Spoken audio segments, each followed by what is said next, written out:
You might have found that there are different Facebook attribution settings, but until now just use the standard attribution setting, 7-day click, 1-day view. However, if you do that, it can be sometimes detrimental to scaling decisions, because sometimes Facebook likes to over-attribute to itself and shows you way higher numbers, you increase your budget, and then it turns out it's not even profitable and you'll end up losing a lot of money. This happens on a regular basis to tons of brands. So in this video I will explain how attribution settings work and which you should use to make the most out of your budget. My name is William and I've generated over 12 million in sales for 7- and 8-figure e-commerce brands with performance creatives and meta ad systems. With that having said, let's get straight into the video. So here we are live in an ad account that we manage. Now this brand is using the standard 7-day click, 1-day view attribution. But first let me actually explain what the difference between click and view attribution is. So if we go here into columns and then compare attribution settings, you will see an overview of all the attribution settings that Meta is currently offering. Now you'll see the difference: click attribution, view attribution, and actually also engaged view attribution. So click attribution means that Facebook counts only the interaction with the ad if the interaction was a click. For example, someone clicked to get on your website and then they bought your product.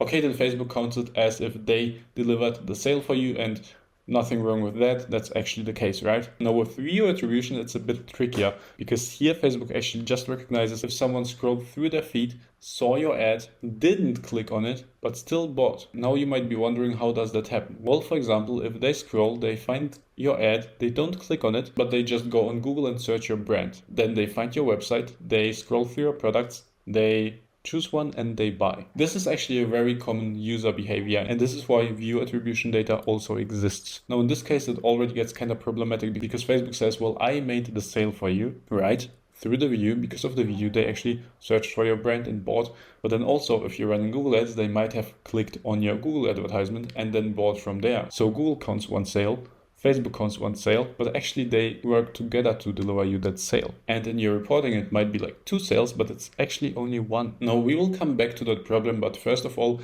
let's take a look at what the time frame actually means. 1-day click means that people clicked on your ad today and they bought today. Now 7-day click means that they might have clicked on your ad 6 days ago but just bought today, and Facebook still attributes it to themselves because after all they found your brand through the ad, they got interested, they clicked on it, right? Facebook installed some cookies, and then when they remembered and they got back to your site and purchased, then Facebook actually counted the sale. The same thing for a 28-day click. There Facebook counts even sales from people that purchased, like for example 26 days ago or up to 28 days ago. Now with 1-day view we only have the 1-day time frame, and that makes sense because if someone just saw your ad on their feed like 7 days ago and then they suddenly buy, it's very, very unlikely. This is actually from the view of the ad, but not from the click. Now 1-day engaged view is not that important. That's just for video ads. Basically someone who viewed your video ad just as here view, but didn't purchase immediately, but interacted it or like viewed it for a longer time. Now as you might know, the standard attribution setting is 7-day click and 1-day view. That means Facebook counts both people who clicked within the last 7 days and then purchased, and then people who viewed your ad in the last 24 hours and then purchased. Now where does the problem arise? The problem arises that because in this attribution setting we have also the view attribution data. Sometimes, for example, if you run a newsletter, Facebook attributes to it way more than it should. Let's look into more detail for the example of a newsletter actually. The audience that's opted into your newsletter and also usually targeted by your ads are just on social media. They scroll, they see your ads, they ignore them, okay? Of course, not all of them, but a good part of them. And then they get a newsletter, they check it out, they see a good offer, and they purchase from you. Well, in that case, even though we can surely say the sale came from the newsletter, Facebook says, oh, they viewed the ad and they bought, so it's my ROAS. I'll count that into my ROAS. And that happens a lot of times, and this leads to spike in ROAS. People think, oh, it's super profitable, and then they scale, even though it's actually not, because the additional sales come from the newsletter, not actually from the ads. And you will see that, for example, if you just go on 1-day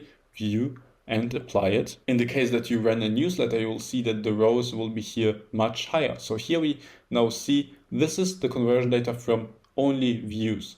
This is the conversion data where we count views, but also the clicks within 7 days. Now the 1-day view data here being low is actually a good thing, because that means that most conversions came through clicks, and clicks are way more reliable to attribute to Facebook. So if we just set up here again, let's say we compare with 7-day click, you will actually see that like a good portion of the ROAS came through clicks, not just view data. And this is exactly what you want to be checking whenever you want to scale. 7-day click, 1-day view is still what you should be using, because in the end, the view data also has its purpose, but you don't want to scale if the ROAS is mainly coming through view data, for example, because of a newsletter. So my solution to avoid scaling when Facebook over-attributes to itself due to a newsletter, for example, is to compare in the given time period the ROAS from 7-day click, 1-day view data versus the ROAS of just 7-day click data without the view data. And if at least 70% of the ROAS comes from click data and you are above the target, you are safe to scale.